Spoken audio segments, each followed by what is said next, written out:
right, so the first thing to take a look at here is the chords, which are predominantly dominant sevenths, aside from the brief power chord section that kind of connects the sections together, if you will. And these are played on the electric piano by Jan Hammer, of course, with great ad-libs thrown in, being the stellar player that he is. But they're fun to play on guitar as well.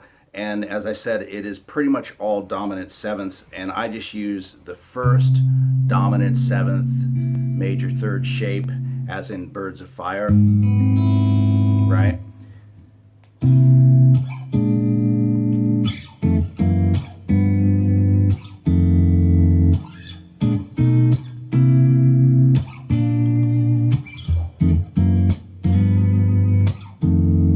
And of course, you can use whatever fingerings you want, whatever sounds good to you.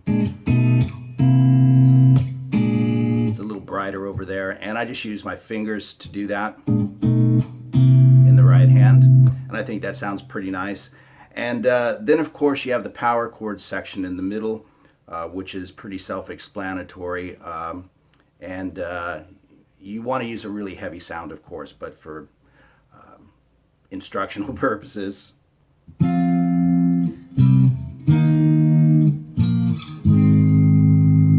And you can hear the major third in that last chord.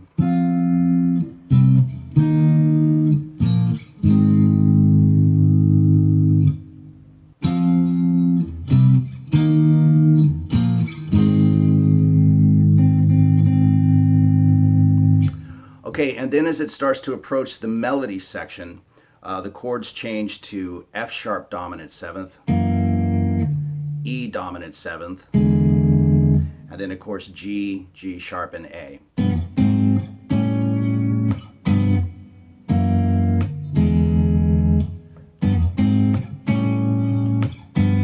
That will go 4 times, and after the 4th time, you actually move to an F dominant seventh.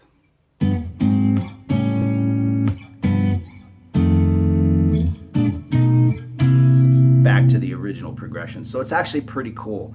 And then of course that's where the melody starts to kick in, so let's cover that. And the melody is of course really cool, and I use predominantly alternate picking to play it, which I think is a good idea, or maybe alternate picking with a combination of cross picking here and there.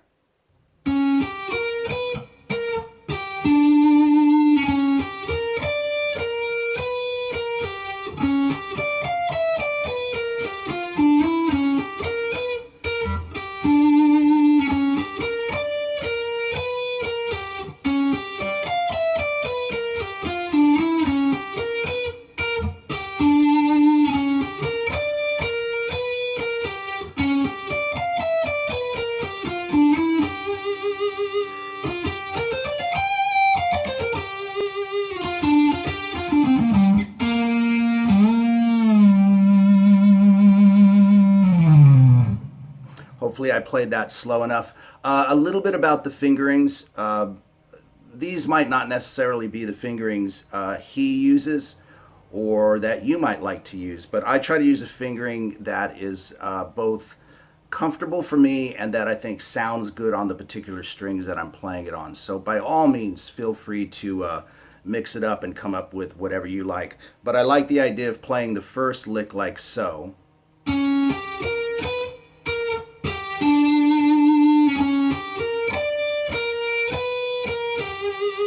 It just feels good to me, and I like the way it sounds across those strings. And then I kind of slightly shift position for the next phrase. And I play the last note of that phrase at the 14th fret, which I think puts me nicely back into this position.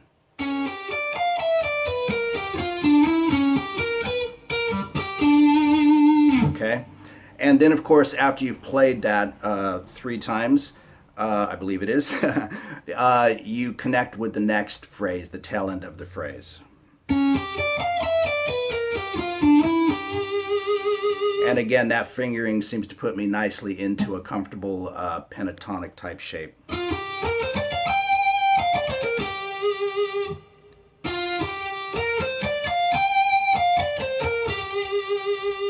and then I move here.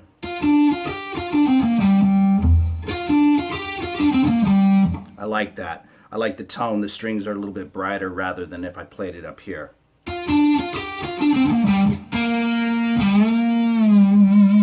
And that fingering choice is strictly just to be able to grab that note with all 3 fingers and really give it that 1.5 bend.